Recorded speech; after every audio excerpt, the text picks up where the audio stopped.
Good morning, ladies and gentlemen. This is Tabloid on CRTV News. You're watching Cameroon Daylight on CRTV and CRTV News. Well, we begin our press review this morning with the Guardian Post. It headlines, Kumba City mayoral election. Supreme Court orders rerun.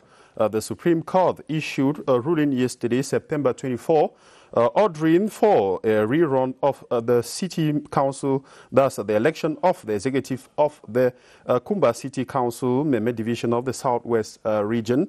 Yesterday ruling was based on a complaint filed by Gregory Temayok Mewamu, main challenger of incumbent city Mayor Victor Kelengo in the race of a municipal job. In a hearing chaired by the president of the administrative bench of the Supreme Court, Justice Daniel Etekin Dombe, the court repealed a ruling of the South-West Administrative Court upholding the election of Kelengo as city mayor. Page 5 of the Guardian Post this morning has details of that story. The National Bilingual Daily elections of mayors cancelled. The administrative is still talking about the same ruling of yesterday. National Bilingual Daily Cameroon Tribune, the administrative bench of the Supreme Court that is currently examining litigations linked to the 2020 municipal elections has cancelled for a rerun of the election of the mayors of Kumba and Makerere. Page 4 of Cameroon Tribune also has details of that story. You can find more of it there. The Post newspaper talks of something different. Headlines are lives of Anglophones in Cameroon wordless. That's a question the Post newspaper is asking this morning. Protests in Yaoundé, Douala, Bafoussam, no death recorded. Serenity in the northwest and southwest region. Over 10 persons killed in cold blood. At least 10 persons are reported to have been killed under unclear circumstances in the restive northwest and southwest regions between Tuesday and Wednesday, September 23. At dawn on Wednesday, 5 persons, among them a woman, crumbled on the gunfire in Lisoka, Wambaki village, that's in Boya subdivision and Fakou division of the southwest region. You can find more of that story, among other stories, in the Post newspaper of this morning. The Voice newspaper headlines, Minisec innovation for 2020-2021 school year, digitalization, distance learning to go full scale. The Minister of Secondary Education, Professor Pauline Nalova-Lyonga, has officially launched the 2020-2021 academic year. This was during the closing of the 2020 edition of the Solemn Pedagogic Resumption Meeting, dubbed Distance Education, the baby of the 2020-2021 school year. Minister Nalova-Lyonga told top-ranking officials of his ministerial department who converged at the GBTHS called Bisong, Yaoundé, for the occasion that top distance education remains the priority of the next school year. Page 7 of the Voice newspaper.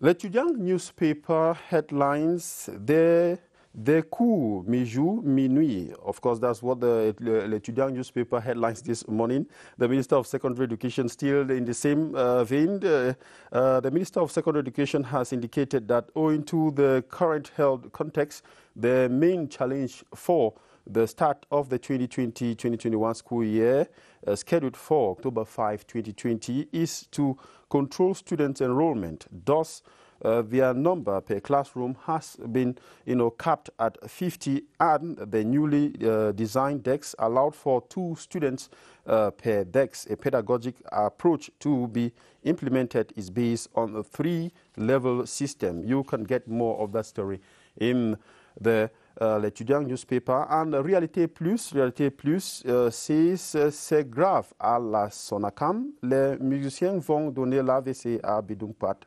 Well, that's the headline of the Réalité Plus this morning. The Minister of Arts and Culture, Bidumquad, has instructed Sonacam President to organize an elective General Assembly latest October 31, 2020, to evaluate the management of funds allocated to handle the author's right within the last 3 years.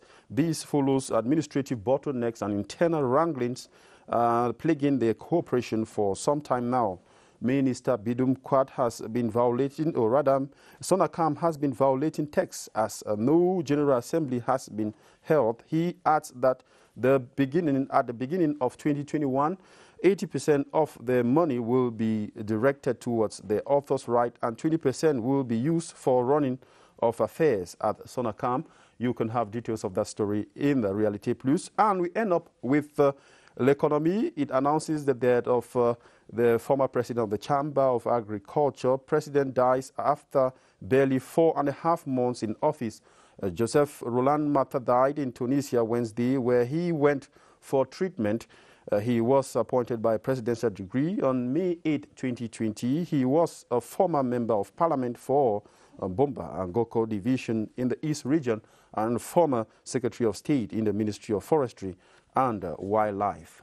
And of course, that was it for a press review tabloid this morning on CRTV and CRTV News. I'm wishing you a wonderful weekend, but do not forget the newspaper stands are out there. Do get one of them, get yourself informed because there is a lot happening around the country. Have a nice day.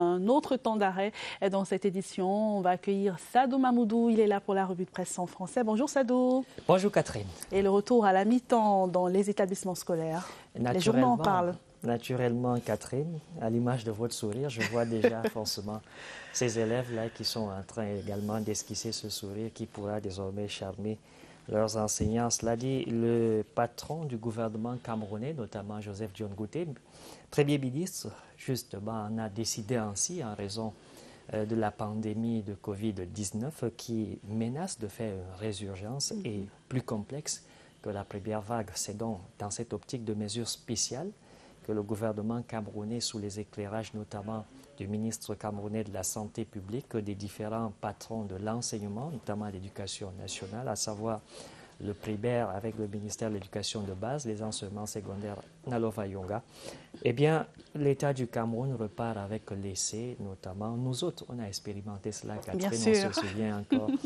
quand il fallait rentrer et revenir. Ce n'était pas évident, mais tout. La santé n'a pas de prix, on a coutume de le dire. Exactement. En tout cas, on en saura un peu plus tout de suite dans Tabloïd en français.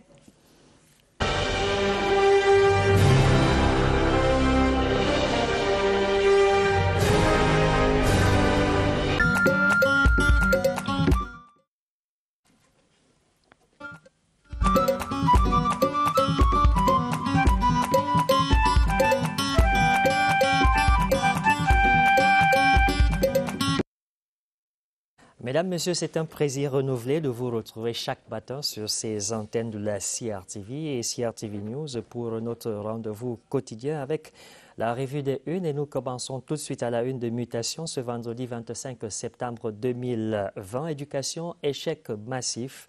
Le probatoire est dans les bacs et le journal de la rue de l'aéroport essaie de comprendre notamment la chute drastique de plus de 12% de taux de réussite comparativement à l'année dernière où l'on était situé à moins de 50%, notamment 43,82% engrangé justement l'année dernière. Pour le journal de Georges-Alain Boyomo, il faut aller à la racine pour essayer de comprendre les 31,22% de cette session. Promotion collective, approche par compétence, manque criard de personnel, tout y passe. Analyse à retrouver ce vendredi dans le journal Mutation en kiosque. Il faut cependant se remettre de cette déculottée et penser surtout les blessures et celles du Covid-19 singulièrement. Dans cette perspective, le système de mi-temps refait surface. Le bi-hebdomadaire L'étudiant, dans sa posture de vitrine de ce secteur au Cameroun, revisite le conseil de cabinet présidé par le Premier ministre Joseph Dione Ngouté hier à l'immeuble Étoile et revisite justement cette clause prise de commun accord avec les ministres camerounais de l'éducation de base, professeur Laurent-Serge Etundingoa, le ministre camerounais également des enseignements secondaires, professeur Pauline Nalo-Vayonga, et naturellement le ministre de la Santé publique qui lui craint également, comme tout Camerounais, la résurgence du coronavirus. Dans ce contexte, justement, Cameroun Tribune titre ce matin: il faut expliquer la logique, la démarche et surtout la volonté du gouvernement camerounais à mettre à l'abri ces enfants qui sont le devenir et l'avenir du Cameroun, si cher à tous les Camerounais, en particulier le chef de l'État qui voudrait léguer à cette République une jeunesse digne, une jeunesse forte, une jeunesse aux têtes bien faites et bien posées entre les épaules. Et Joseph Dione Ngouté demande justement qu'il y ait une communication tous azimuts afin que tous nous puissions avoir la même longueur d'information sur ce retour de mi-temps dans nos différents établissements. Et sur la question justement de priorité, il y a cet autre naturellement pouvant en cacher une autre. Dans le septentrion, l'œil du Sahel s'intéresse singulièrement à quelques 68 établissements qui déposent les clés. Selon Guibaï Gatama, ce matin, c'est la menace Boko Haram qui serait à l'origine de cette fermeture, alors que l'on est à quelques enjambées de la rentrée scolaire 21. Faisons un faisceau sur cet autre fil qui s'ajoute à l'arc du ministre camerounais justement de la Santé publique, cet administrateur civil désormais auteur d'un ouvrage, et le journal Le Soir l'intitule ce matin. Le ministre camerounais de la Santé publique, le docteur Manada Malachi, met dans les bacs un ouvrage intitulé « Solidarité internationale et devoir de paix ». Le Soir revisite donc justement cette autre casquette du docteur Manada Malachi. Et dans l'actualité, ce 25 septembre 2020, c'est également les régionales qui avancent à grands pas et les exécutifs communaux qui prennent respectivement fonction, il faut se le dire. Et comme le relaie le quotidien ce 25 septembre 2020, la commune d'Obala a désormais son exécutif communal. La République lui relaie la largesse de celui de la commune de Galim dans le journal La République qui va justement au chevet des enfants pour une reprise sans anicroche, pendant que le ministre des petites et moyennes entreprises, de l'économie sociale et de l'artisanat, selon justement Prospective Nouvelle Forme, les communautés et du moins les communes pour que le plan de développement communautaire, les PCD, puissent prendre leur repère. Et le journal Repère s'intéresse quant à lui aux figures qui sont à la chasse d'un siège au Conseil constitutionnel. Et puis, Réalité Plus de Paul Ngouari Kindje lui parle justement d'un nom qui défraie la chronique dans la région de l'Ouest, et c'est précisément dans le Kunki.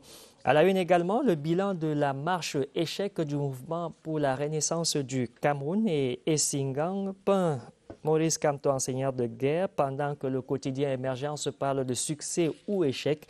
Essingang, lui, parle justement d'un seigneur de guerre. Le temps est au bilan. En tout cas, les Camerounais auront opposé un non sans appel. La bonne nouvelle de ce 25 septembre 2020, c'est surtout la signature et la destination Cameroun reste crédible. Et des opérateurs et investisseurs allemands qui sont à la chasse de la destination Cameroun avec le secteur infrastructure, le secteur naturellement de construction, l'hydraulique, et c'est le journal L'économie qui s'en fait l'écho de cette belle position du Cameroun dans le concert des nations.